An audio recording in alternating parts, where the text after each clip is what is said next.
So the reason I chose the specific video, which is actually posted as a reply to this, so if you haven't seen it yet, it's just a 1 minute clip from the new Eurovision movie that came out on Netflix with Will Ferrell, which personally not a big Will Ferrell fan, but it's a good movie. You should check it out. But in it, the two Icelandic competitors are in the studio to record their music, and they hired a K-pop artist to kind of enhance the music. And the lady, she doesn't really like the changes to it,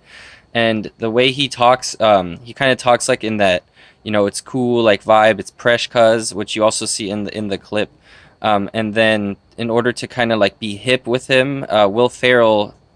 puts the word bish at the end when talking to his co-star, and I personally like it just because it reminded me of when I was in Europe,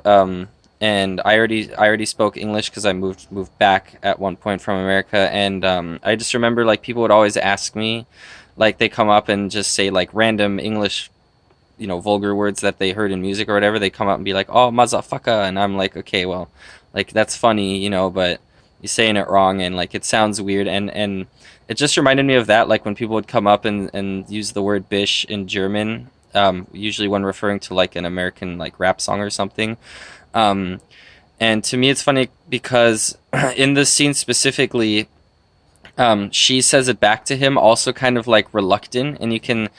like she kind of it seems to me that the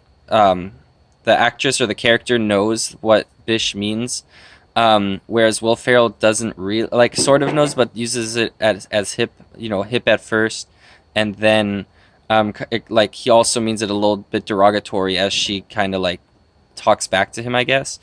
Um, and I think like overall, it's just supposed to show how people will say words just to be cool or fit in. Um,